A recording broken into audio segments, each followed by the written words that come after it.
Anna-Maria Fanthorpe, and I'll be your host today. Today we have Assia and Venessa here, and they're representing 369 Collective. So it's a collective of organizations of businesses that come together for the common good of small businesses here in Aotearoa, or businesses in general. So we're going to be talking about the 3 reasons why cold emails are not working. So a lot of us, including myself, have to do a lot of cold emailing. So I'm looking forward to this session because I know sometimes I hit walls as well, and just like everyone else. And so I'm looking to up my game, and that's going to happen today.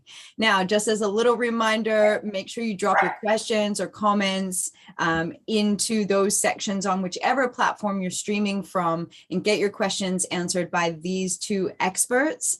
If at any time you need assistance with your business or from these folks, you can either reach out to Venessa or Assia at 369 Collective, or you can contact support at digitalboost.business.govt.nz for anything else, anything pertaining to your business. We're here to help. We'll even jump on a phone call with you, as I know you do as well, Venessa and Assia. So yeah.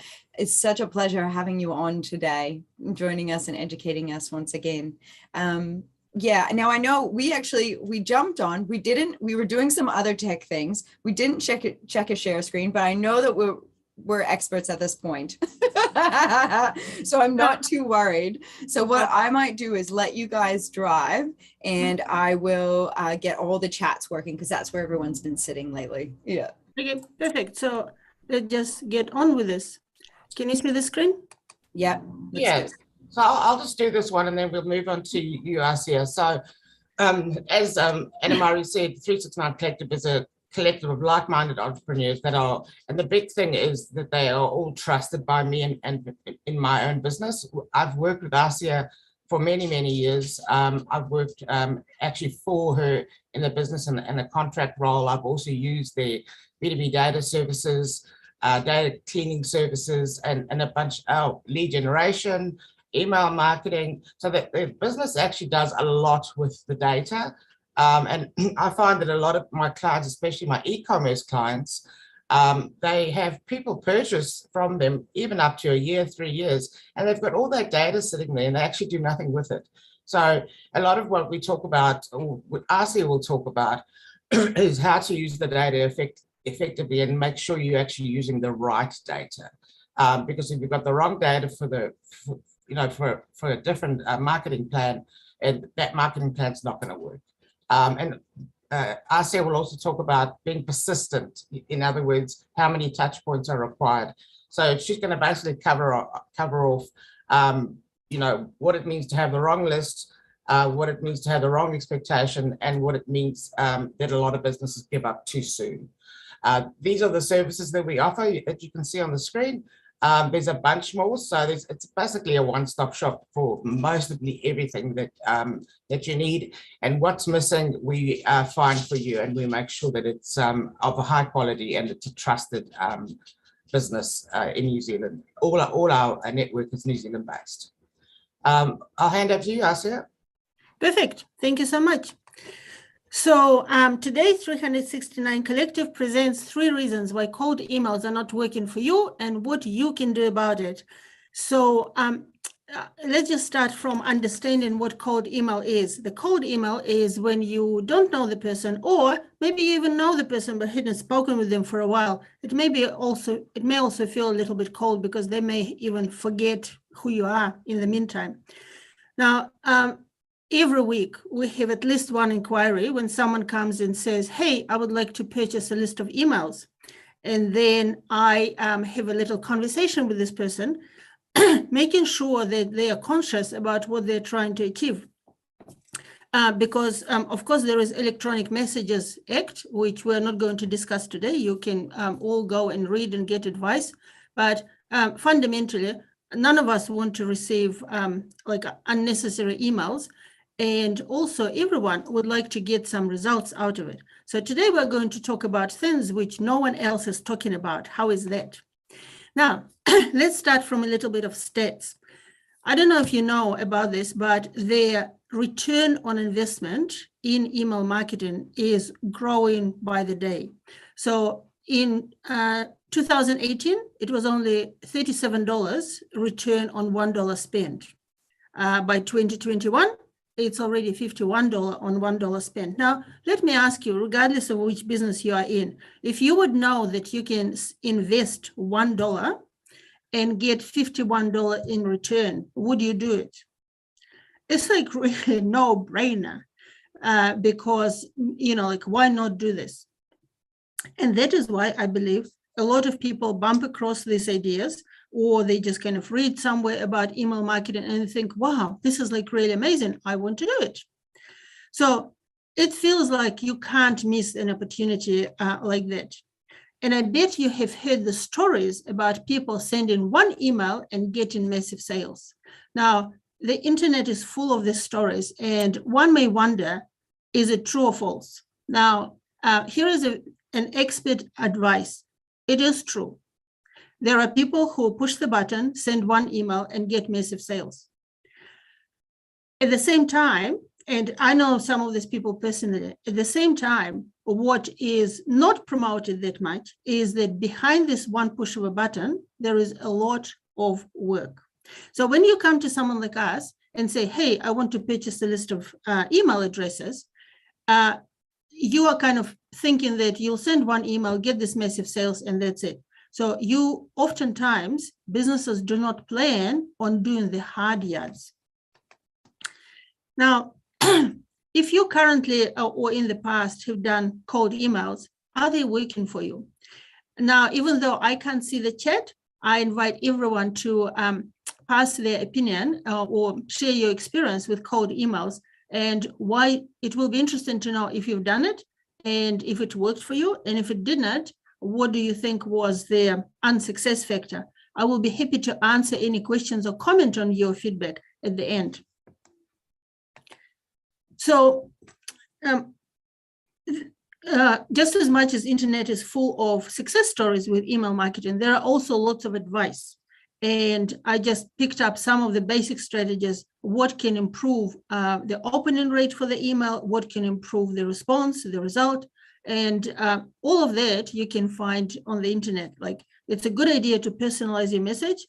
It's a great idea to segment your subscribers. It's a good idea to send mobile-friendly emails, and it's excellent to test every element. Now, I recently learned once again that it is important to speak the language which everyone understands. So as I was reading this, I realized that there could be a couple of things which may be not familiar for everyone. So I will take 1 minute to explain some things. So when we talk about personalizing your message, this is about, you probably receive these emails which will say, hello, Anne. So your name will be there. Your name could be even in the subject of the email. And all of that makes you feel good and makes you feel like you may understand that this is not a one-on-one email, but still people pay some respect, show some respect that they know your name, maybe your business name.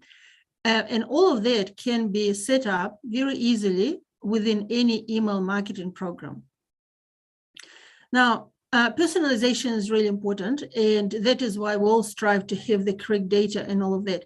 I would say that, strangely enough, even though personalization can go very far, most people stop at saying, hi, Anna.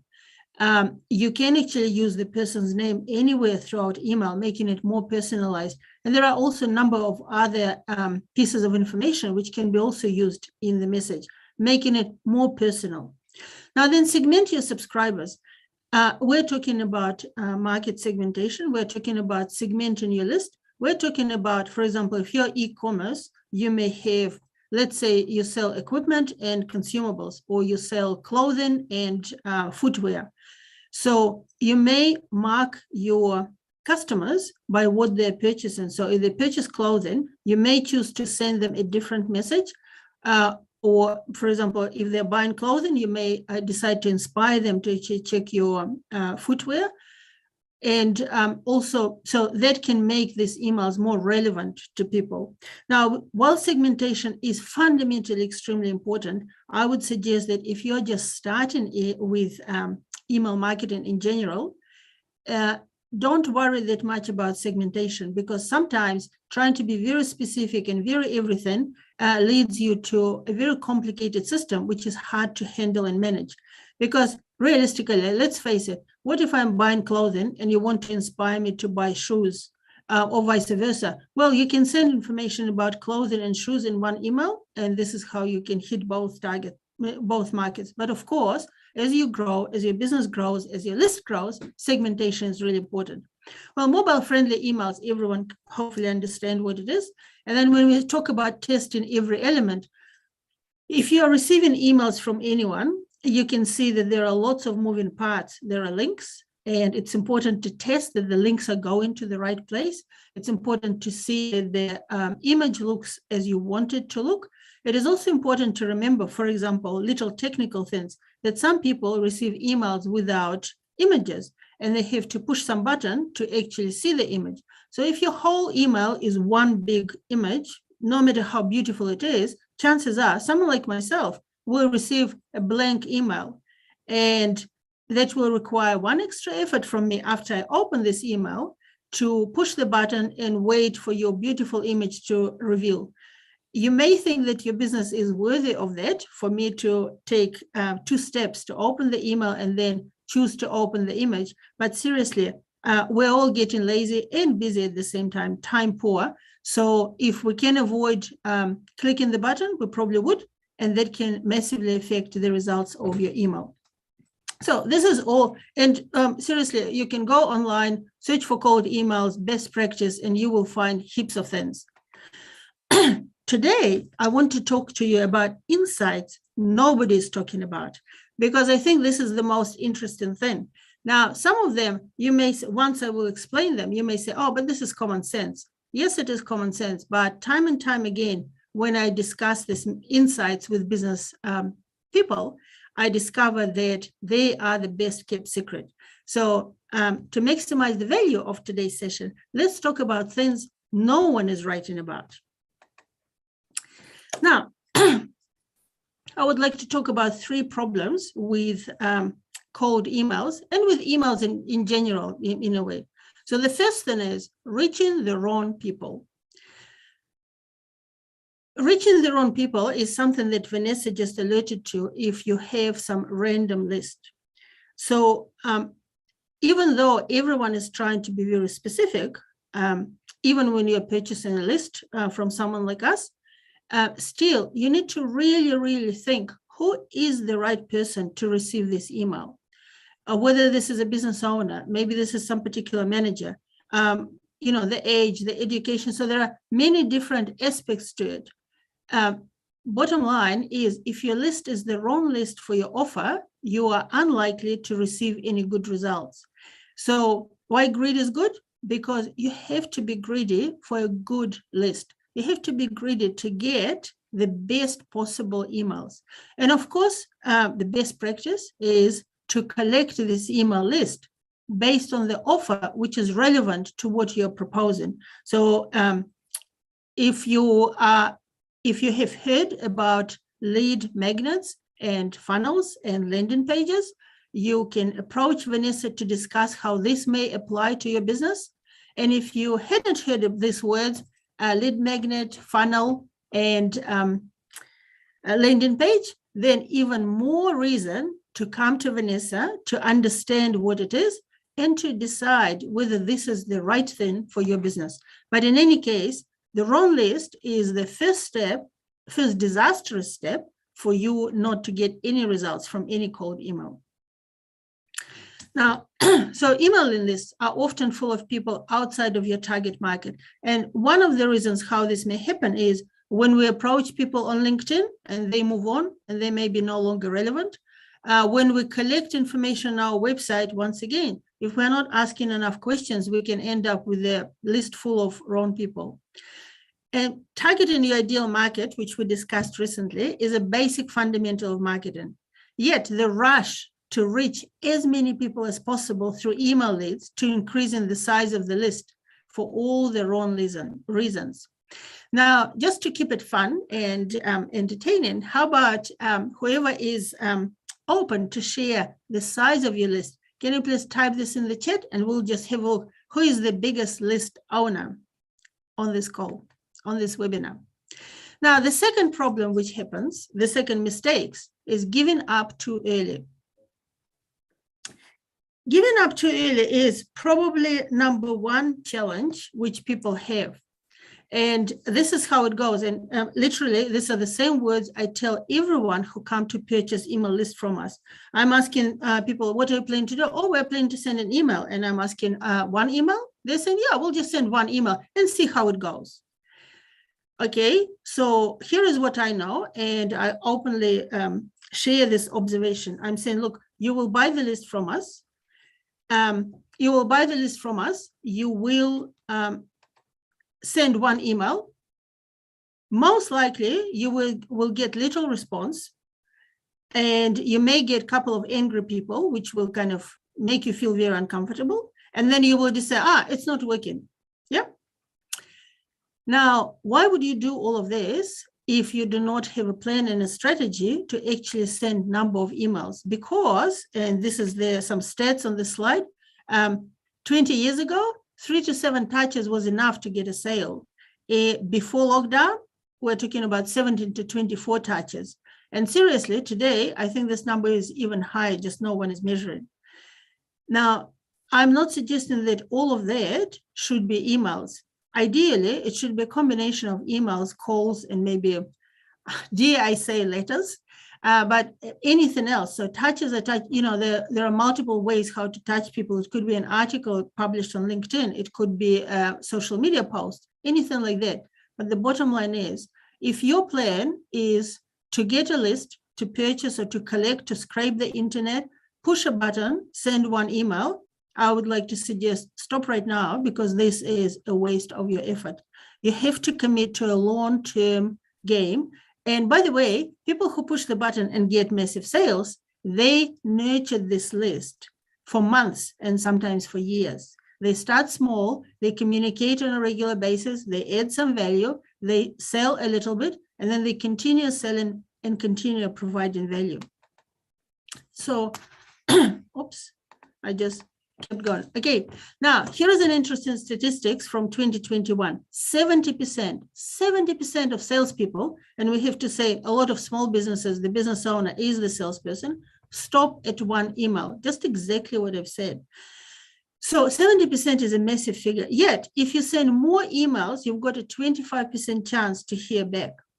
Now, realistically, I think that the chance to hear back is even higher, because one of the things in business, and we all know that we're all getting busy. Yeah. So it's easy to miss an email, and with all the best intentions to respond, you may just kind of lose it.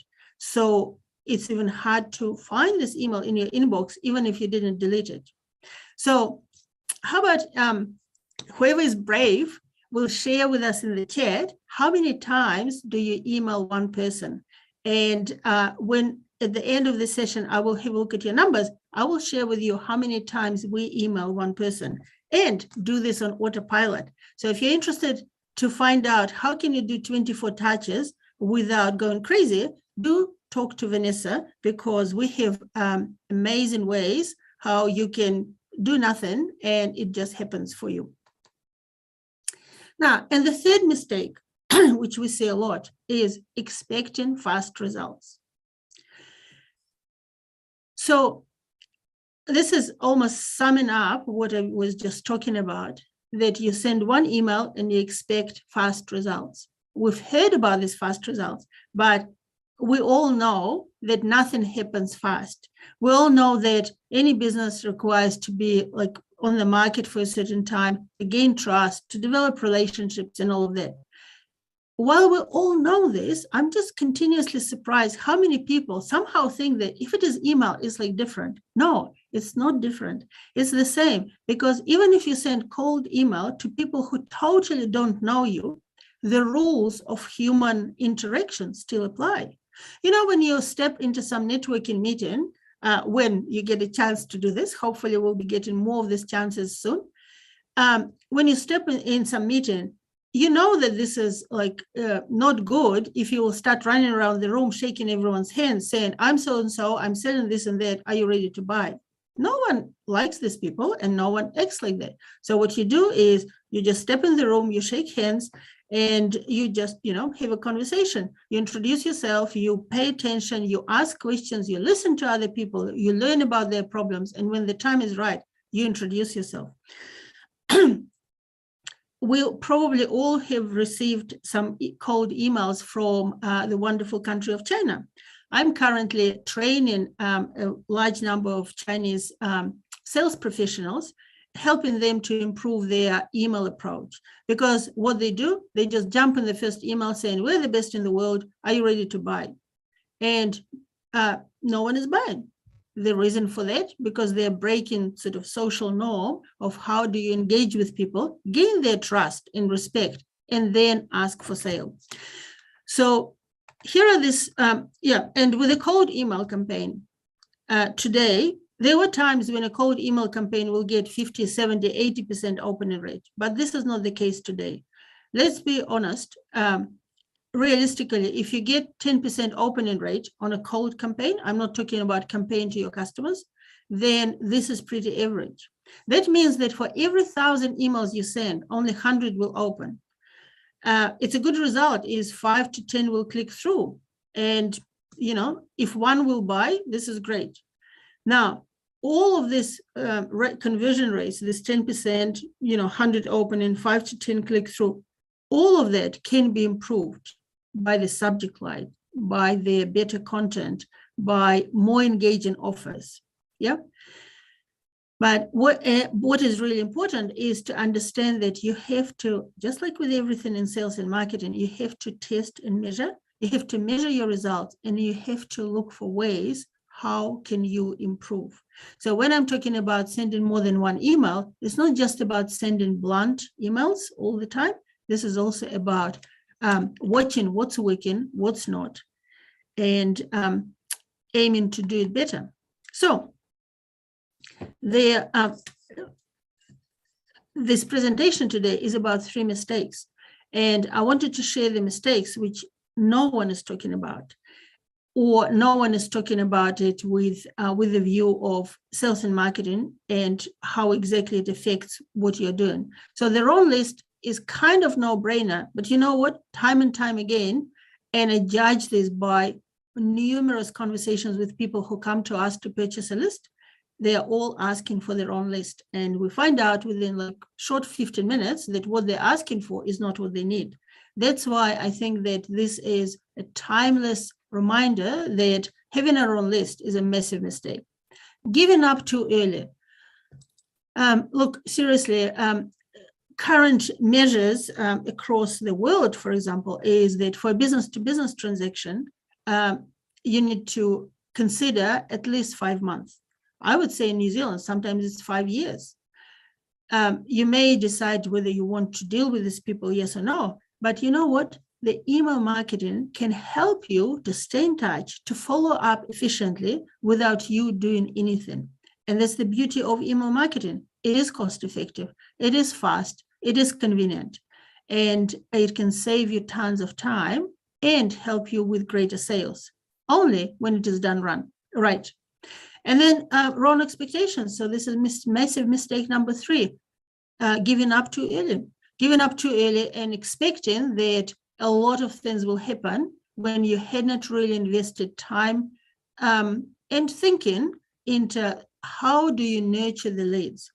Now, I would like to share one observation here, because I know that a lot of people get quickly upset. A lot of people say, oh, I receive many emails, I never open them.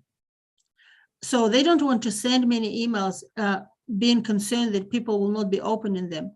I have to say, you have to be happy that people don't unsubscribe, because the fact whether they're reading or not, it's not your business. People can be busy, be kind to them. Now, when people don't read your email, don't open your email, even don't open your email, but don't unsubscribe, this is the moment when they see the company name, tick the box, the company is still in business, then they read your subject line and they say, maybe now is not the right time for me to think about this. And that's all. but you are there as a continuous tiny reminder that this company is still there, and when you need them, you can easily reach out to them. That's very important, because past the times when we remembered everything, when we remembered the names of all companies we can deal with and so forth, there are so many new interesting things today. So when you come across something interesting and you subscribe to their newsletter, yes, that will be great to read everything they send, but no, not necessarily. What you want is what the company should be wanting, what you should be wanting is that people who found and said, wow, amazing product or amazing service, that they would not forget who you are, because the last thing you want is that they will find someone else called your competition. Now, who am I and why I'm talking to you about this? Just a very quick reminder. So I'm a managing director of EIDs Limited, and we're a boutique marketing implementation agency since 2003. We are we're the creators of business-to-business growth framework, which comes as one system, one company, from strategy to implementation. And this image here just shows our fundamental approach to business marketing as right audience, relevant content, repetitive connections, and relentless follow-up. All of that is directly related to the ability to send cold emails and have some success with it. Now, let's talk about you. What can you do to achieve better results with email marketing?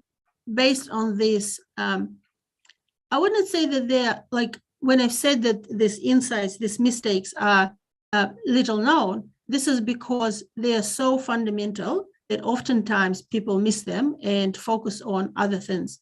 So what can you do? First of all, you can develop a better list. Second, you can find a place for email marketing in your sales process. Now, I can't stress enough, email marketing does not exist in isolation. And if you want these emails to sell, even if what you're selling is just an appointment with you, it has to be part of your sales process. It's not something that, oh, let's just push the button, send some emails, without thinking, how does it integrate with everything else you're doing? And last but not the least, you have to create a long-term game plan. Now, I hope you will be interested to know what are the specific actions you can take to achieve all three things, because now we're going to talk about the actual specific actions. So let's talk about the action plan. So the action plan to get a better list. Almost obvious, but I have to remind, put effort into the development of a better email list. There are many ways how to do this, and actually Venessa is very skilled in doing that, so she may have phenomenal advice. And the other thing is, which I believe Venessa alluded to, many e-commerce businesses already have a list of their customers or people who inquired, and sadly, oftentimes they are not utilizing this gold mine, because who is the best person to buy again from you? Exactly right, your past customer. Now, the next thing is you can create a funnel and collect emails of people who have shown an interest. Now, as I'm reading this, I'm just thinking I shall change this. It's not you can create. Very soon, it will be you must create a funnel, because more and more business is moving towards being digital, being present on the internet. And even though this is obvious, just to give you an idea, we still have 40% of New Zealand businesses without a website. Now, businesses who are already on the website or on the internet may not necessarily have an effective funnel. And if you are not sure what funnel is, Venessa is the absolutely right person to have a conversation about this, because that deserves the whole separate conversation. And then another idea is to buy a list. To buy a list if you don't have a comprehensive list of your target market. And someone like us, someone like people who own New Zealand's largest business database, who is where, can definitely supply the list. But you know what? If I were you, I would never buy an email list. Seriously, I've been in business before our database existed. I've purchased lists from many other, I think we purchased lists from everyone else on the marketplace. And the one thing I have to say, there is a massive merit in not buying an email list. what I would do instead is, as the best practice, I would rather get a phone list and make a phone call, because I personally believe that there is still nothing more valuable than a human-to-human conversation. And when you have this conversation, whether you meet people on their, networking session, or they inquire from your website, or you just, approach them yourself out of the blue, you get a chance to build this very valuable, very human-like connection. After that, absolutely, staying in touch via email is cost-effective, efficient, and the right thing to do. But as the first point of contact, cold email is, unless you have some unbelievable offer and something proven, most likely cold email will not bring a success, which your company deserves. Now, let's talk about this email marketing being part of your sales process. First of all, I will be curious to know, and this is like a question which everyone can ask themselves: do you have a sales process? What I mean by sales process is, do you actually have like a little diagram to say, this is how it works, this is what happens first, this is what happens next, and so forth? If you do not have a sales process, now is a good time to say, hey, actually, we need to think about our sales process. And when you do, then you can think where in this process email marketing can take place. Because realistically, if there is no specific spot for email marketing, then you have even less chances of getting great results. So I just will give you a couple of examples of what does it mean for email marketing to be integrated in your sales process. For example, let's say someone calls you and inquires about your product and service, or maybe types in your on your website, types an inquiry. Now, the interesting question is, how long does it take your business to respond to an online inquiry? A couple of years ago, internationally, the time for response to an inquiry was 6 days. Now, you've heard me right, 6 days. Now, I know a lot of people are saying, oh, we just kind of jump online and respond immediately. I am not 100% sure. In fact, I personally never inquire online because I can't wait for 6 days or for 3 days or for 2 days when people will respond. So, however, email marketing and the form of email marketing, which is called an autoresponder, automated response, can actually create can bring a lot of joy and happiness to your prospects, to your potential customers. How so? Well, imagine if someone types an inquiry on your website and within the next 5 minutes, they receive a very reasonable response to the inquiry. I know, everyone will say, well, but how do we know what are they going to say? Well, just to let you know, we thought long and hard, and we as a company found a universal approach how we can respond to any inquiry to create a pleasant feeling about your company and to help you to provide better service to these people. So if you are curious how this can work, do come and talk to Venessa, and we can definitely help you with it. So the other example of sales funnel could be, let's say you've sent a proposal or a quote. What happens next? Are you going to spend next 5 weeks desperately trying to give them a call? Or do you have a little plan in place so that you send them an email just reminding and giving benefits and explaining things? Now, a proposal is something which is more relevant for business to business. What if you're e-commerce? Well, e-commerce will know about abandoned cart. We all know about like other sort of specific e-commerce elements. Do you have emails that go out to people to help them catch their attention, bring them back, and inspire them to make a purchasing decision? So email marketing is just perfect to achieve all of that without you doing this manually, only if you think through how your sales process is working and where is the right spot for email marketing in it. So if you don't have a sales process, seriously, you are delusional. Now, the second one, the action plan. The action plan so we covered the right list, how do we grow the list? And now we are talking about how this is integrated in the sales process. So here are 3 simple steps. Assess the merits of email marketing for your product services on both strategic and tactical level. Review its relevance to your sales process and to your best performing lead generation activities. So this is all things which I just gave you example, and this is kind of summarizing what we discussed. And then assess if your target market would buy from an email, or if emails should form a part of the buyer's journey. I would like to kind of talk a little bit more about this. I'm sure that we all understand that a $5 purchase is an easy one, and probably it's okay to expect that people will purchase something for $5 from the email. So push the button, buy this. But if you're selling anything which is $50, maybe $150, or maybe $5,000, let's be real. Think about this. How would you feel if you receive an email saying, hey, here is $5,000 and we can give you something great? Would you honestly push the button if this email comes out of the blue and you don't know who these people are? In fact, even if you know who these people are, you probably still would not buy from the email.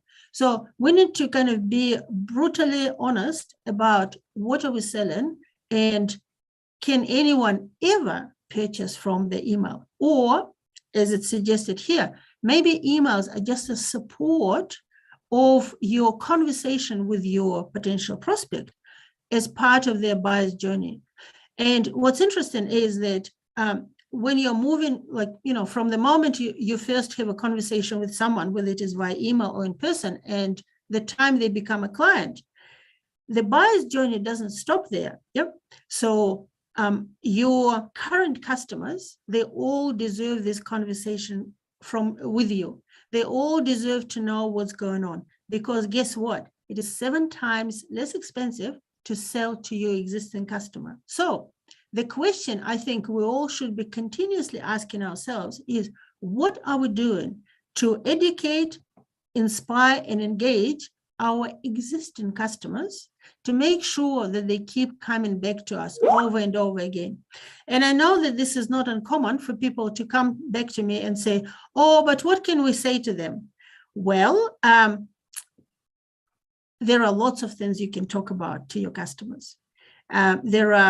I will just give you 3 most, 3 simplest ones. Number 1, you can relentlessly explain your products and services, because guess what? They already forgot. You can share a case study. You can share a success story. And number 3, you can talk about your business, because every business has a lot to share. And when you will start, and it doesn't have to be massive, like this email, some people call them newsletters. Now, they do not have to be about big news. You can't win an award every month. If you can, this is fantastic. But every month, you actually may have a little piece of news. And this little piece of news could be something that people will appreciate to learn more about your company. And then last but not the least, create a long-term game plan, because I can't stress enough that people who push the button and sell a lot, and I mean it, like, we're talking about big dollar value, these are the people who are playing long-term game. Just like as everything else in business, when we have a plan and we continuously follow this plan, we reap the rewards over and over again. An email list is one thing, which is like investing in email list is something that is absolutely will start delivering this $51 on every dollar spent when you have a long-term game plan. So let me share with you these 3 action points. So create a long-term game plan for email marketing. Unless your product or service is a transactional impulse purchase, like a chocolate bar at the supermarket checkout, and you already have this long-term game, put more chocolate bars on their checkout. You need to think about long-term games. So what could it be? It could be, it could be like a lot of education go on. It could be explaining how the service they already have is relevant to your other services. It could be, there could be many different things. Plus, through email marketing, of course, you can also sell someone else's products or services, which are relevant to your business. And then number two is, if your product or service is somewhat complex, you have to reframe email marketing as a vehicle to educate, share benefits, evoke interest, and inspire the first step. Because realistically, let's say if you are I'll give you 3 examples. If you are somewhat coach, consultant of any kind, or any professional service, you typically have more than one service. Even if you are just delivering, say, websites, there are like 10 different variations of them. There is jargon in every professional service. So if you will send an email every time, which will just explain one word, what is funnel, what is landing page, what is, I don't know, GST for accountants, what is something else, it is primitive for you, but I can assure for other people, it's a big question mark. They don't know what it is. And talking about accountants, for example, you know that if you go to any accounting firm on their website, you will see like 10 different services. But seriously, I don't think anyone really understands what do they mean, because this is not something that people often invest in. So if accounting firms want others to invest in their fancy services, not just in bin counting, they have to educate all of us, because we can't buy what we don't understand or what we are not inspired by.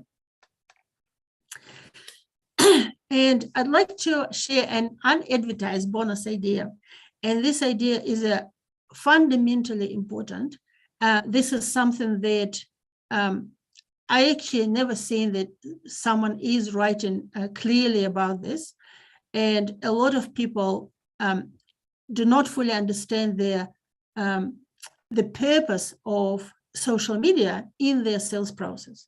So, and this idea is very simple. Take the conversation from social media to your email.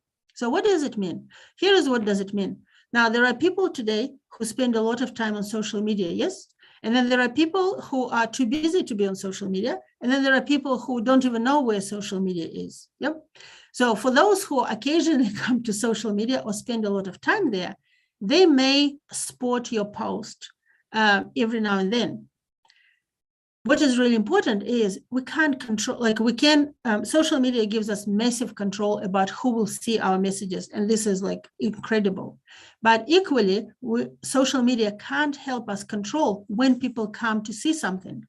As a result of that, naturally, a lot of good posts from your company may be missed by individuals. So what is really important is, when you are targeting, whether it is through paid advertising, through competition, or through just general activities, engagement with others, when you attract people who are liking your page, who are interested in what you are talking about, it's your job, your duty, I would say, to find the way to invite or engage or send or run a competition, do whatever it needs to be done to acquire their email address, so that you can start communicating with them directly. Now, not every email gets opened. I agree, but equally, not every post gets shown to your audience.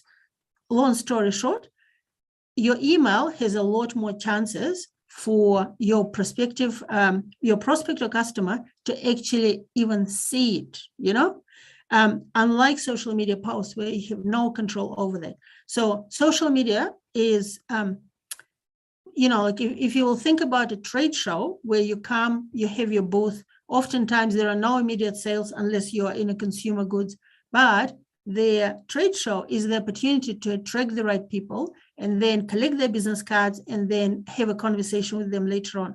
So social media is a little bit like that. This is a big marketplace. People come, they find you, they're amazed with what you're doing. And then next step, it's your job, just like on a trade show. We don't trust that visitors to our stand will remember us. No, instead of that, we want their business card, their details, so that we get a chance to communicate with them directly. So just concluding this, I want to share with you our kind of best practice, which we developed in a marketing lab.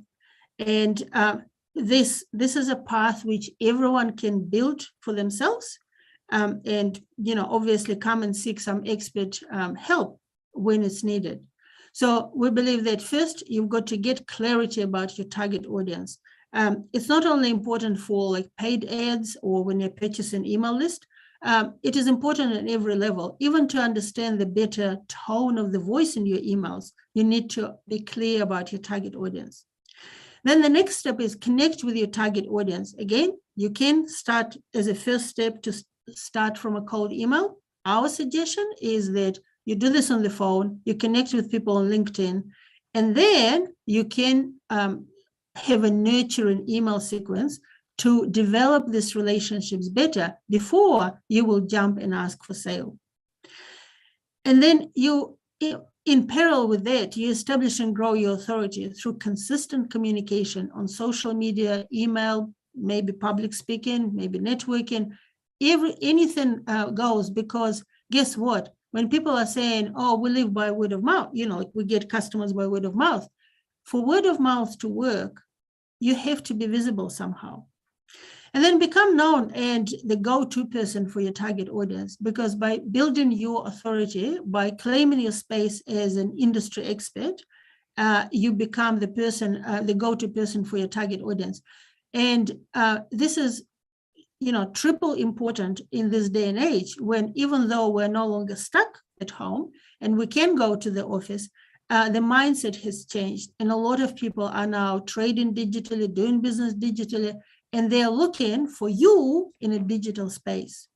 And then last but not the least, be a superstar and a center of knowledge, publishing useful articles, keeping showing up and sharing information through the email, because that's what happens when you show up in public, when you do the posts, when you participate in social media. This is all fantastic. That may attract right people to you. It's your job and your duty to create the situation how you can get their contact details, namely email, and maybe some more information about them, so that you can continue communicating with them through direct email marketing campaigns. Does it feel like a lot of work? Be honest. Now is the time to put in chat if that feels like a lot of work. Yes or no? I'll be curious, because I'll say it. Now, here is what happens when you don't do these three things. When you don't pay attention to these three common mistakes. That's what happens. Your prospects are saying, oh, I want more all the information, send me more. Oh, that's a good point. Yeah, they're agreeing with you, but all of that does not help you close the sale. Because it's easy for people to say, yeah, this is kind of, interesting. Oh, I will learn from this. I can do it myself. So all this noise, that is what's happening when you are not utilizing the benefits of email marketing through a consistent approach, consistent reach out to people, educating the people, and making sure that email marketing is an integral part of your sales process. So I've got a very quick story about real company, real stories, and then we are done. So here is a company. Now, email marketing, oftentimes we hear the stories which are business to consumer. And I know that, all sorts of companies come to Digital Boost. So when it is a consumer product, it seems to be no-brainer. You send emails and, people can, purchase from your store and so forth. When it comes to business, it is so much harder. It's like incredibly more harder, because the target market can be very small. And here is the company, Triad Group, who is a contract manufacturers in Auckland. They are competing with all the Asian contract manufacturers, and their target market fundamentally is very small because they're very specialized. However, by doing the right things, by reaching out to people, by attracting the right crowd, by connecting with the right people on LinkedIn, and then taking them to their email marketing campaign, which is developed for them, they were able to close really significant sales. And we're incredibly proud of results like that. They're not the only ones who are doing this, but this is the case where the temptation for someone like these manufacturers could be, let's buy a list, let's just shoot it internationally and see what will happen. No, by nurturing their relationships, by claiming their space professionally, sharing their knowledge on LinkedIn, they were able to achieve success by using email marketing in a very controlled manner. And here is just like a quick snapshot of how their LinkedIn profile looked before, how it looks now. And just as a summary, how companies like yours use email marketing to grow. They use email marketing to communicate key, relevant, consistent messages about their company, to educate about their full range of products and services, because let's face it, customers really know all of it, to introduce a featured product or service in their off-season, most importantly, to build customer loyalty, brand awareness, strengthen customer relationship, to increase recognition and create top-of-mind awareness. All of that, imagine, can be done on autopilot, and you can actually provide a lot of massive customer care in a very convenient, easy to consume way. And then last but not the least, to passionately promote reasons to choose their company above the competition. Because you know what? It works because you get more business when people understand your business better. And when I'm talking about passionate promotion, if you look around us, anyone from Noel Leeming to Coca-Cola to everyone else, they're so passionate about their business. And I think sometimes, with slightly smaller businesses, which is obviously the backbone of New Zealand economy, sometimes we're a little bit shy. We say, oh, but people already know us. Oh, why would be so loud? Why we would be in their face? It's not about that. It's about being proud about your company and being passionate about the reasons why choose you above the competition. Because yes, your company is great. So why not to share this? And email marketing could be a fantastic vehicle to do this when it is done right. Any questions? Now, how about if there are any questions, type them in chat, because I have the next slide with a very special offer. With a very, very special offer. Is it still here? Yep. So we decided to offer something to give more value from this session. And the value we're happy to give is if you will send a standard email text to you. So maybe your first email is an introduction, maybe your nurturing email, maybe your auto response when people are inquiring on your website, whatever you have. If you will send this text to Venessa, you will receive honest, personalized feedback. And with that, I will stop sharing and I will jump in the chat to see what's going on there, because I missed all these wonderful messages. So there's a lot of, so that was all your questions that you asked. So you kind of had some questions that you had there. We had a 950 and a 1200, and then later just some Facebook kind of comments about the number of times you would email somebody. Just lots of threes. I know for me, I probably do a 3, like where I'll do like 1, 2, 3, and then you're out. Like, if you don't get back to me. Yes, but I would like to encourage you that out is two out. So look, if you have any other questions, please type it in and we'll just try to respond. And I just want to hand over to Venessa.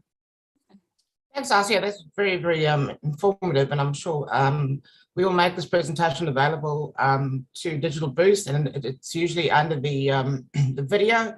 I think it's called, what do you call it, transcription or something like that?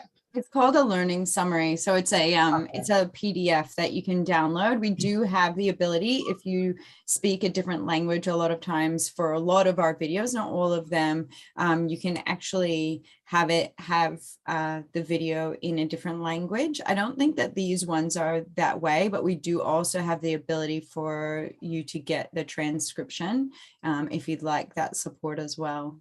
Okay, cool. Yes, I mean, take us up on that offer if you're unsure of your message. And what we'll do is we'll look at your target market, talk about your target market, and see whether the message that you're sending is the right message for that target market and whether the offer is strong enough. And then also just guidance around what steps to take before you put the offer in, because people want to see value first. And if you're teaching or you're educating them on their industry in ways that they can improve their own business, free ways they can do it. So, quick wins. So what you want to deliver some quick wins early on, so that they see that you're genuinely interested in their success, or, them growing the business, depending on what your product is. But together with that offer, we've also got some free downloads I've got a free 30-day social media strategy. I'm currently giving away hundreds of Canva templates, which is Instagram size. And you can resize that in Canva. Instagram size is perfect for Facebook, so I don't ever resize for Facebook. Just use the Instagram size. It can even be used on LinkedIn. Not good for Google My Business. Google My Business needs to be a rectangle, 1200 by 900. So just resize that. You can take that template, you can edit it, you can add your own brand kit to it. If you just go to the left on styles, on the left menu in Canva, you can apply your color palette and also your font, and you at the bottom of that you say apply to all, and it'll apply to all the your slides, and that you can do that in a minute, less than a minute. We also will have a special offer on a chatbot for your website. The chatbot that Assia's team offer can also collect email addresses, contact information. Another great way to build your email list. If you're an e-commerce business and you're not selling enough, run a competition on Instagram. But make sure that the way you set up the mechanics is that you can collect. Now there are bots that can do that, but what happens is when you import that data into email marketing software, it actually can pick it up that has been scalped by a bot. So you're better off to have something as simple as a Google form, and put that link in your bio. If you've got multiple links that you want people to see, not just your website homepage, then get yourself a Linktree account. It's free, and you could put loads of links in there. So it could be the competition, it could be a promotion, it could be a freebie, it could be anything really. And you can have unlimited links, and you upload a little thumbnail image, and then you just put that link in Instagram or Facebook or wherever you want to put it. That gives people, they don't have to then go to your website and try to find it. So that's, yeah. So there's lots of things that can help you grow your business without costing you anything. But email marketing, like Assia said, is essential, particularly if you have it running on autopilot. Your customers feel taken care of, they feel important, particularly if you're personalizing it even more than just hi, Anamari. If you have it in the body, if you have it in the subject line, it just makes people feel, they know it's bulk, but for some reason the feeling or the emotion that it evokes is, oh, they took the time. They took the time to actually put my name in there, and they spelt my name right. Spell the name right. Oh my gosh, there's nothing worse than getting an email and somebody has spelled your name incorrectly. You're like, I know that you haven't thought about this. Our names are our most important thing to ourselves, right? Like, it's like the thing that they always say in sales, the name, somebody's name is everyone's favorite word that they've ever heard. You know what I mean? And so utilizing that in emails is just the same from what you're saying, Venessa. Oh yeah, 100%. I mean, it also tells the reader that you're not lazy, because if you spell a name incorrectly, it means that what they think in their minds is that the business that you do or the product offering you have is also is also lazy, and it's not well thought out. It's kind of like, if you have a really bad website, but you offer all these amazing software solutions, people go, well, why does your website look like this? Why does it take 20 seconds to load? Why is everything hard to find? And on my phone, why are the images off the screen? So, just like a website is your online shop front, whether you're B2B or B2C, how you come across an email is also very important. And if you've got freebies, giveaways that are applicable to the audience, or you've got some education, those are great ways to start out.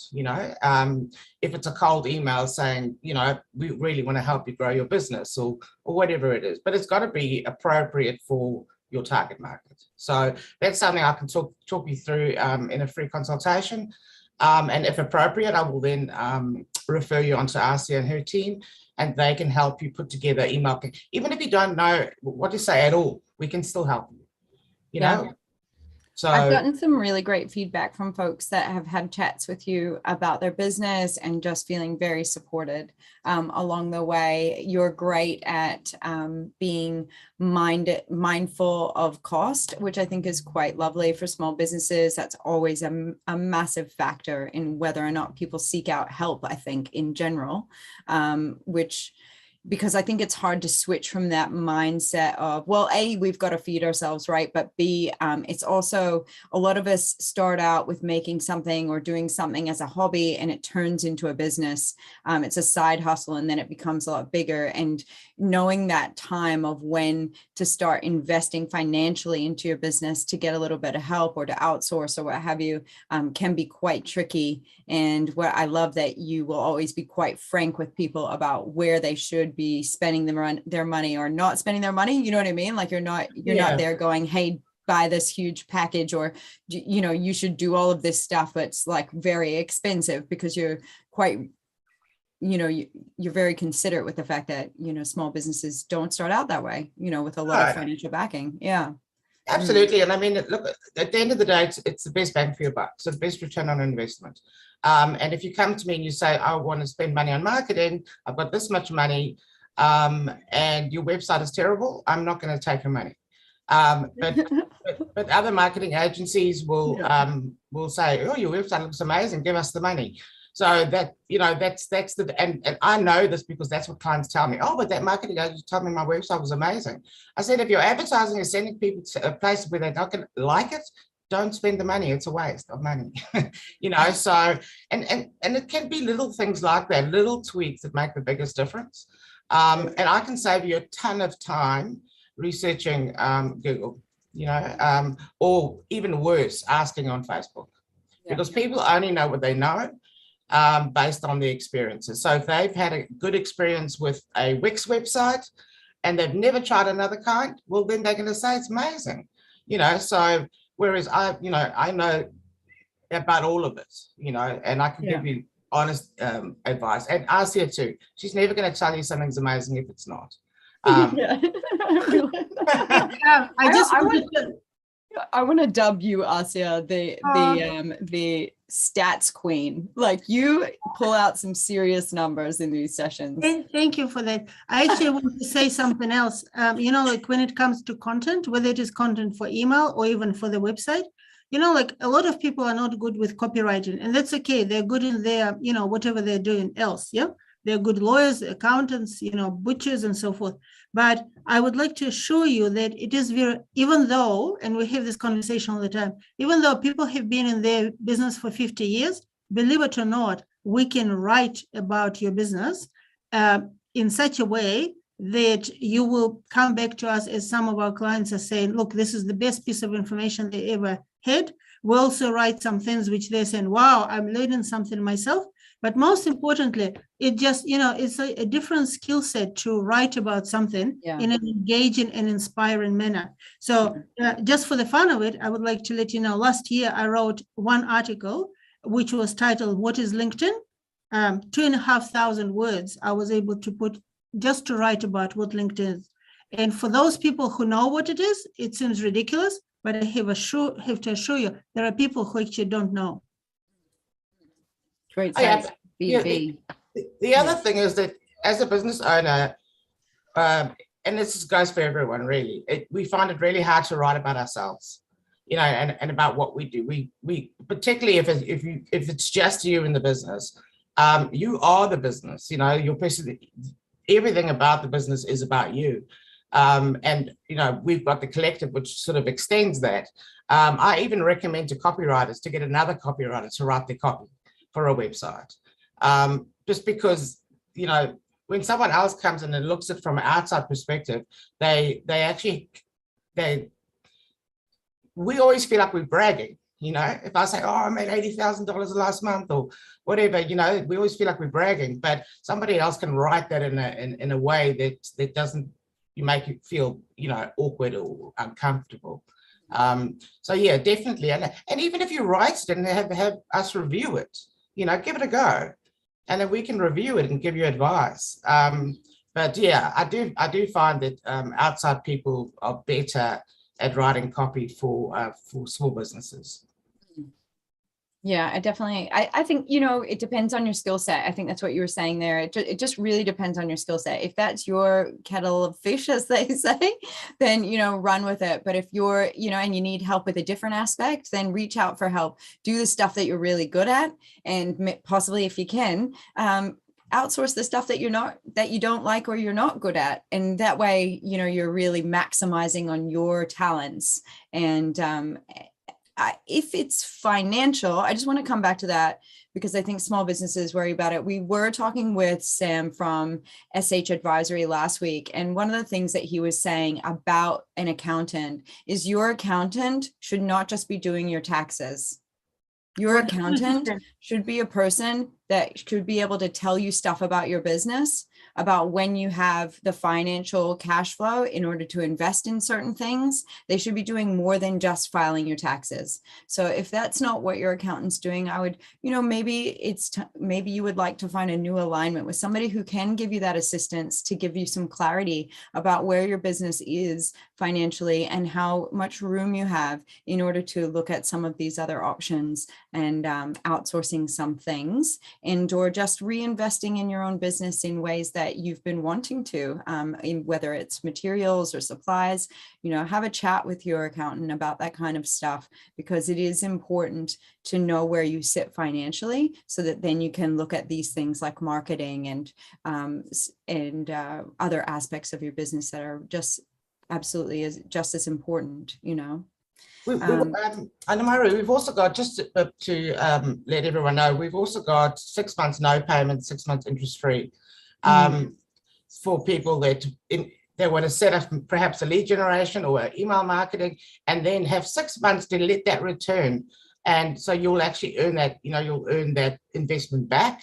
And then once you've earned the investment back, well, then it's just, gravy on top. So that is available through Q Mastercard, and the process it takes 5 minutes to do.